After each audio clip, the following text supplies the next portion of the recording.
अच्छा दोस्तों, तो सीन कुछ ऐसा है कि आदिल भाई की अभी मैसेज आया मेरे पास, उन्होंने मुझे पिक्चर भेजी। तो मैं तो भाई देख के बिल्कुल डर गया था। तो अभी मैं जा रहा हूँ आदिल भाई के पास, ज़रा एक्सीडेंट स्पॉट पे देखते हैं कि आदिल भाई कैसे हैं। और गाइस आप लोग भी सब उनके लिए दुआ करें, प्रार्थना करें। मिलते हैं बहुत जल्द।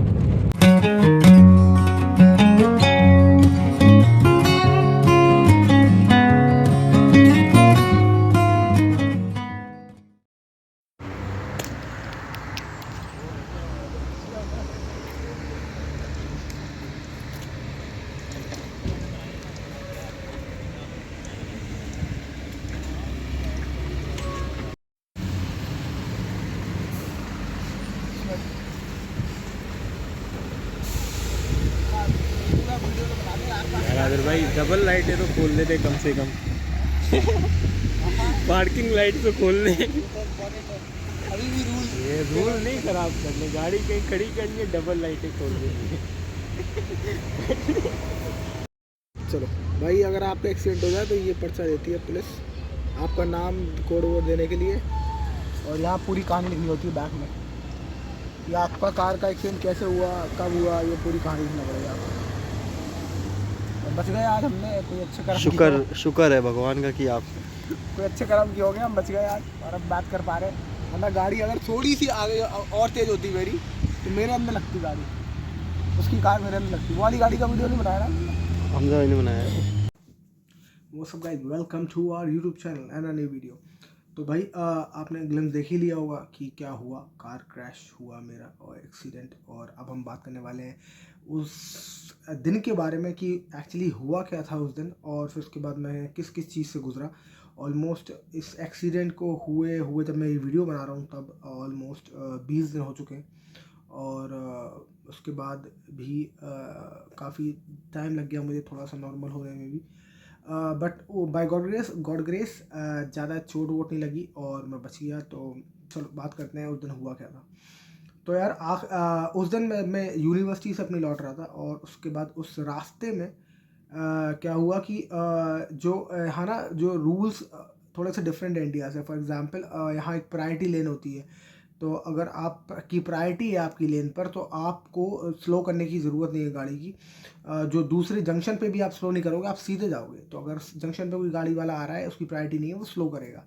अब प्रॉब्लम यही है कि मैं जंक्शन से निकल रहा था और उस टाइम पे मुझे वो रोड दिखी ही नहीं। आई डोंट नो मैं मतलब मैं उस टाइम पे कुछ और सोचने लगा और मैं सीधा निकल गया, और उसकी प्रायोरिटी लेन थी। तो हुआ क्या कि मैं ऐसे जा रहा था और उसने वो यहाँ से गया, तो मैं ऐसे जा रहा सीधा। और मैं वहाँ एक वहाँ रेड लाइट भी नहीं थी। रेड लाइट भी ना भी हो तो भी आपको रुकना है, क्योंकि रोड पे स्टॉप लिखा हो सकता है। अब वो रोड पे मैंने स्टॉप देखा ही नहीं, मैंने पता नहीं मुझे क्यों नहीं दिखा। वो मैं सीधा एकदम सीधा चला गया और वहाँ रेड लाइट थी नहीं, तो मैं सीधा गया और एकदम से वहाँ से मैं ऐसे आ रहा था और गाड़ी आई यहाँ से मुझे क्रैश करती हुई, मेरी गाड़ी को ऐसे ले गई साथ में। तो वॉल्वो XC190 कार थी जिसने मेरे को टक्कर मारी, और उसकी गाड़ी काफ़ी मजबूत थी तो उसको कुछ नहीं हुआ। मतलब गाड़ी तो उसकी भी टूटी है काफ़ी, बट इतनी ज़्यादा नहीं टूटी ऑफ कोर्स। और मेरी गाड़ी की हालत आपने देख ही लिए होंगे। तो हुआ क्या कि उस टाइम पे जब मेरे को एकदम से लगा, जब मेरा जो वो जर्क हुआ, जब गाड़ी टकराई, तो मुझे समझ में नहीं आया कि हुआ क्या। तो बहुत देर तक मैं एकदम शॉक में था। और टकराने के बाद मैं काफ़ी देर तक अपने, सबसे पहले लोग बाहर से चिल्ला रहे थे कि are you okay, are you okay. और गाड़ी के अंदर की हालत देख के, दरवाजे लॉक हो गए थे, टूट गए थे क्योंकि, तो वो आपस में फंस गए थे। तो गाड़ी की हालत देख के मैं समझ गया था कि कुछ ज़्यादा एक्सीडेंट हुआ है। और स्पेशली जब मैंने बाहर के लोगों का एक्सप्रेशन देखा, जिस तरीके से वो पैनिक कर रहे थे, मैं समझ गया था कुछ ज़्यादा खतरनाक एक्सीडेंट हुआ है। मैं शॉक के बाद मैं सबसे पहले ये रियलाइज़ कर रहा था कि मेरे हाथ पैर और सब कुछ सही है कि नहीं। तो मैंने अपने पैर हिलाए, मैंने हाथ हिलाए, उंगलियां हिलाई, तो मैंने कहा हाथ पैर चल रहे हैं, ठीक है। फिर मैंने थोड़ा सा अपने आप को खिसकाया, तो मैंने कहा चलो बॉडी भी हिल रही है। उसके बाद मैंने अपने आप को टच किया सब जगह से कि ब्लीडिंग तो नहीं हो रही कहीं से। और सबको मैं छुआ तो मैंने कहा सब कुछ, गर्दन वर्दन हिला के चेक किया तो सब कुछ सही था। तो अंदर ही बैठे मैंने शीशे को टेढ़ा किया, उसको जो पूरा टेढ़ा वेढ़ा हो गया था, उसको शीशा को टेढ़ा करके अपनी शक्ल देखी कि कहीं से कटवट नहीं गया, कहीं से कुछ नहीं हुआ, तो वो सब कुछ ठीक था। और फिर मैंने कहा चलो मैं ठीक हूँ।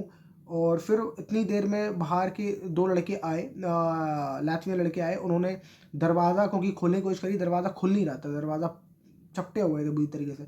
तो उन्होंने खिड़की को टेढ़ा करके खिड़की को मोड़ दिया 2 लोगों ने मिलके, और मुझे खिड़की से बाहर निकाला। जब मैं खिड़की से बाहर निकल के आया तब मैंने उस गाड़ी को देखा तो मैं बड़ा शौक में था, क्योंकि गाड़ी की हालत ख़राब थी। और मेरा भी ये था कि मैं गाड़ी से जल्दी से बाहर निकल सकूं। जब मैं अपने आप को सेंसेस में आ गया तब मैं देख लिया कि मेरे को ज़्यादा खून वून कहीं से कुछ नहीं आ रहा, मेरी हड्डी वड्डी नहीं टूटी लग रही है, तो मैं निकल सकूं बाहर, क्योंकि गाड़ी में से धुआं निकल रहा था बहुत तेज़। तो मुझे लग रहा था गाड़ी आग ना पकड़ ले, उससे पहले मैं बाहर निकल जाऊँ। पर गाड़ी के दरवाजे लॉक थे, और फिर उन लोगों ने मुझे खिड़की से खींच के बाहर निकाला और मैं बाहर आया। तो मैं भी बड़ा शौक में था। गाड़ी की हालत देख के मुझे रियलाइज़ नहीं हो रहा था कि मैं इसमें गाड़ी में से कैसे वापस निकल आया बाहर ज़िंदा। और बाहर निकल के जब मैं जाके बैठा तो बड़ा शौक में काफ़ी देर तक मैं रहा। और एक लेडी वहाँ थी, वो चिल्लाती हुई आई, आर यू ओके? मैंने कहा हाँ आई एम ओके। और उसने कॉल किया एम्बुलेंस को और पुलिस को। 15 मिनट तक मैं वहाँ था, और 15 मिनट तक 1-2 लोग निकले वहाँ से बगल से, जिन्होंने मुझे पानी की बोतल दी कि पानी पी लो। तो मैंने पानी पिया, और मैं बस शौक में था कि काफ़ी देर तक कि हुआ क्या। तो मैंने किसी को भी कॉल नहीं किया उस दौरान, और मैं सिर्फ चुपचाप था। तो कुछ लोग मेरे साथ लातवियन ही थे, जो वो मेरे साथ बगल में बैठ गए। वो कह रहे हैं are you okay? Don't worry, it's okay, we have call the ambulance. तो उस लड़की ने एम्बुलेंस को कॉल करके वो वहाँ से चली गई। अपन 20-25 में आधे घंटे के अंदर अंदर एम्बुलेंस आ गई थी उधर। 20 मिनट के अंदर एम्बुलेंस आ गई थी, और एम्बुलेंस ने मेरे को लेके गई अंदर, एम्बुलेंस में बिठाला। उसने चेक किया सारी चीज़ें कि तुम सही हो, तुम बॉडी कपड़े उतारो। मैंने टी शर्ट उतार के देखी, उसने सब जगह चेक किया। उसने हाथ पैर हिलाए, मुझसे उंगलियां हिलवाई।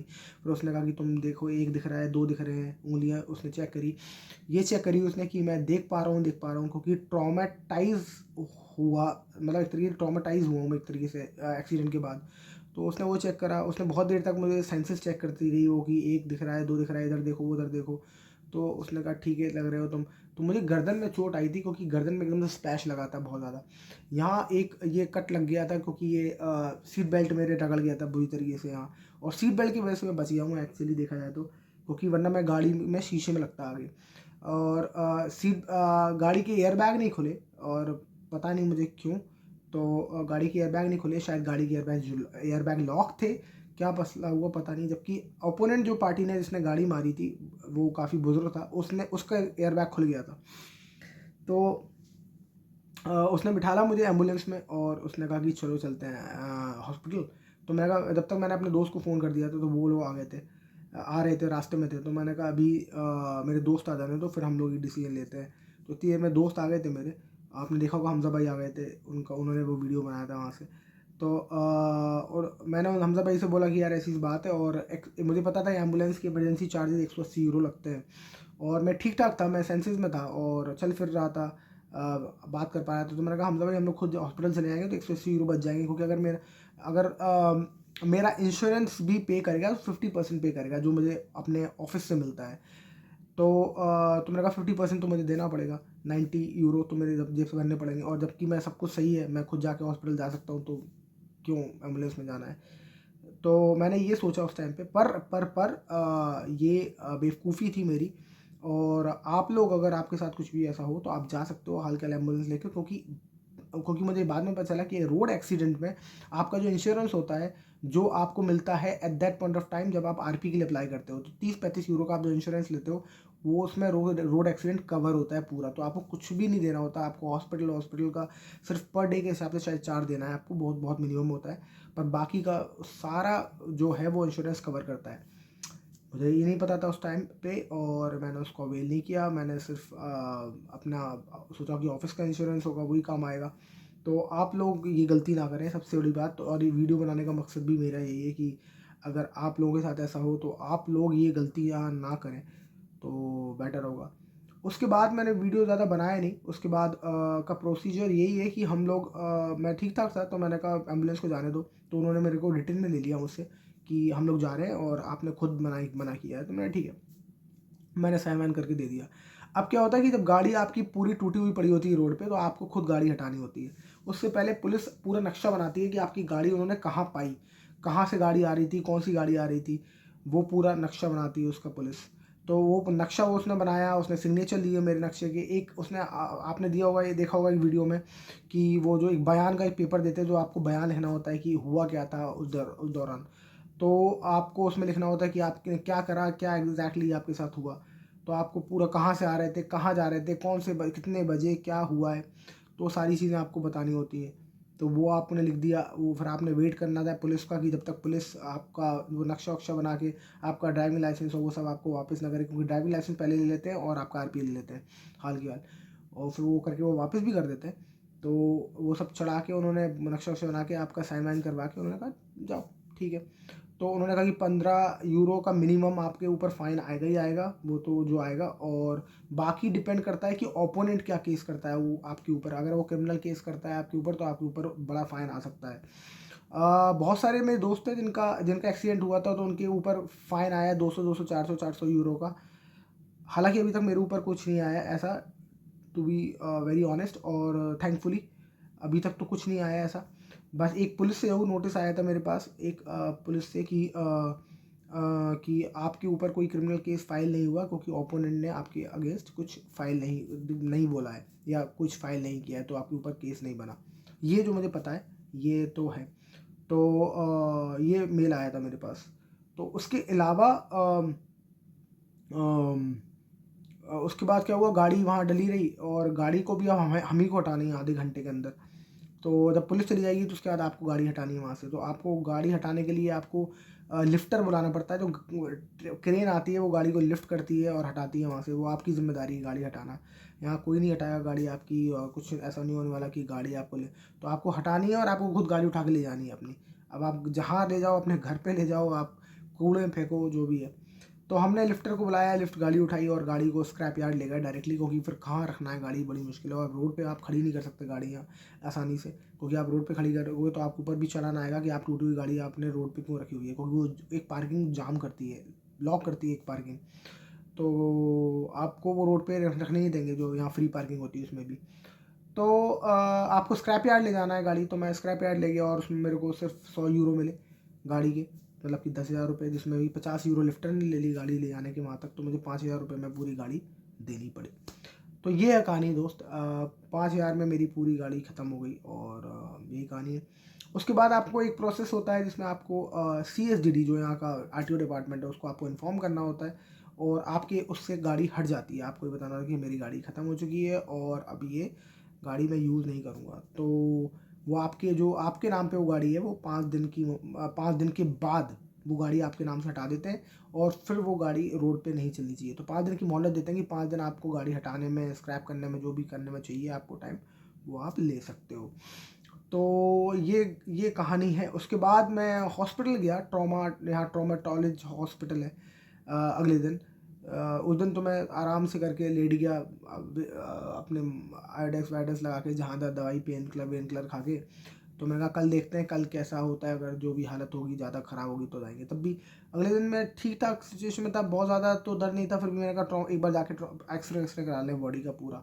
तो मैं ट्रोमाटोलॉजिस्ट हॉस्पिटल, ट्रोमाटोलॉजिस्ट बोलेंगे क्या, ट्रोमाटोलॉजी, मतलब जो भी हॉस्पिटल है यहाँ, तो वहाँ गया। और वहाँ आपको 3-4 घंटे वेट करना होता है, क्योंकि आप वॉक इन में गए हो, आपको अपॉइंटमेंट नहीं मिलता। तो आप वहाँ वॉक इन में गए हो और आपको पैसे भी ज़्यादा देने पड़ते हैं।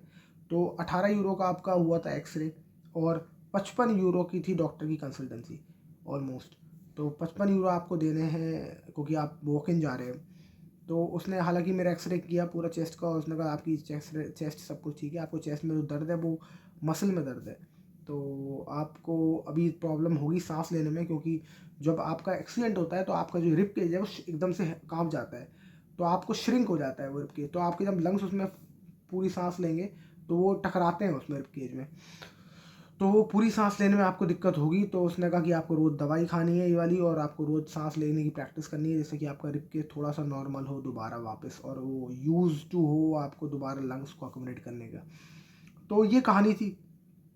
फिर धीरे धीरे करके मेरी सांस फूलती रही और अब नॉर्मल हो गया है काफ़ी। अब धीरे धीरे मैं रोज़ एक्सरसाइज कर रहा हूँ, रोज़ प्रैक्टिस कर रहा हूँ सांस लेने की, तो उससे थोड़ा सा आराम मिल चुका है और अब मैं नॉर्मल सांस ले पा रहा हूँ। हालांकि मेरे अभी बैक में लोअर लेफ्ट हैंड साइड में एक मसल है जो शायद जो एकदम चिपक गया है, मतलब क्योंकि जब लगाता है टक्कर तो जो सीट से आप ज़्यादा टकराए हो पीछे आगे, तो सीट से वो आपको जो मसल टकराया, हड्डी टकराई, उससे शायद वो चिपक गया है या फिर वो कुछ चोट है उसमें।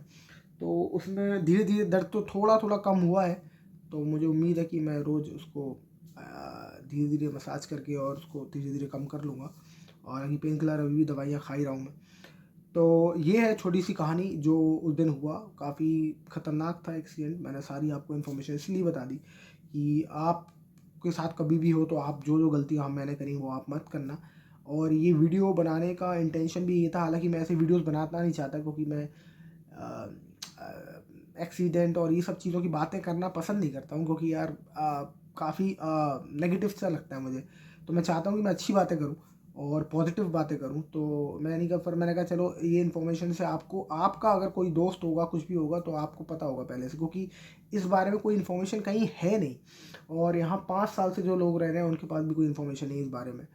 तो वही है ना, जिसके साथ बीतती है उसको सब कुछ पता चल जाता है, और पता चलता है तो वो अपने तक रख लेता है, बताता नहीं है। तो मैंने कहा पता नहीं मैं कितना सफ़र मेरा यहाँ लातविया में हुआ, कितना लंबा होगा, पर मेरा इंटेंट यही था जब मैं वीडियो बनाने का स्टार्ट किया था कि यार मैं इतना इन्फॉर्मेशन दे पाऊँ लोगों को कि जब वो आएँ तो उनको ये दिक्कत ना हो जो मुझे दिक्कत हो रही है।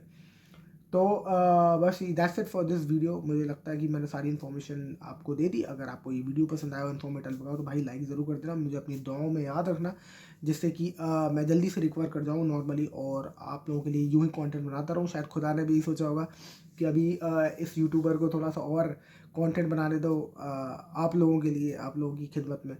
तो इसलिए शायद ऊपर वाले ने बचा लिया मुझे। पर बहुत बड़ा एक ब्लंडर था जिससे मैं बच के आया हूँ, और थैंकफुली आप सभी की दुआएं हैं ऑब्वियसली, जिसकी वजह से मैं आज आपके साथ दोबारा वीडियो बना पा रहा हूँ। तो काफ़ी ट्रैजिक मोमेंट रहा है, काफ़ी ट्रोमेटाइज रहा है उसका, काफ़ी दिन तक मुझे उसके फ्लैशेस आते रहे, जो एकदम से जब वो क्रैश हुआ था उसके बाद का।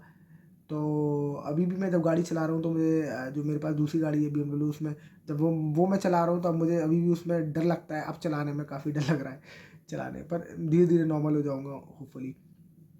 तो तो ये है सारी कहानी।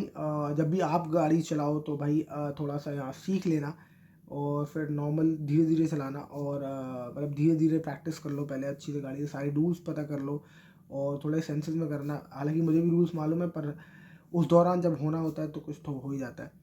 तो that's it for this video. I hope you like the video. If you like the information, like share and subscribe, और कुछ भी होगा मैं आपको अपडेट करता रहूँगा ऐसे ही। आज 20 दिन हो चुके हैं इस एक्सीडेंट को, और बाकी यार मैं बहुत सारे लोगों का शुक्रगुजार हूँ, जैसे कि हमज़ा भाई जो 15 मिनट में पहुँच गए थे, आधे घंटे में पहुँच गए ऑलमोस्ट पॉइंट पे। वैसे मैं उनसे हमेशा शिकायत करते रहता हूँ कि यार आप फ़ोन उठाते, पर भाई वो आधे घंटे के अंदर पहुँच गए ऑन टाइम, और उन्होंने मेरी काफ़ी हेल्प करी। आदित्य जो मेरा रूम पार्टनर है वो राइट टाइम पे पहुँच गया था। तो यार बाकी तो पहुँच ही गए थे। बाकी आई एम वेरी थैंकफुल कि मेरे हालांकि मुझे पता है यहाँ के लोकल लोग इतनी जल्दी किसी की हेल्प नहीं करते हैं, पर मेरे पास बहुत सारे लोकल दोस्तों का जो जिनको कुछ किसी को टिकटॉक के थ्रू पता चला, क्योंकि वो लातविया की न्यूज़ में आ गया था, और लातविया के कोई न्यूज़ एंकर था जिसने मेरे को कवर भी किया, उसने मेरा इंटरव्यू भी लिया। तो आप न्यूज़ में भी मेरे को देख लेंगे, लातविया की न्यूज़ में मेरा वीडियो।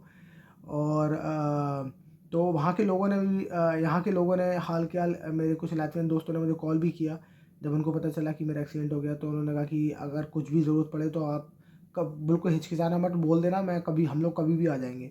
हालांकि वो लोग यहाँ से दूर रहते हैं, उन्होंने भी कहा भी हम लोग आ जाएंगे तुम्हारे, मतलब इतनी दूर रहते हैं कि करीब 50-60 किलोमीटर दूर है यहाँ से।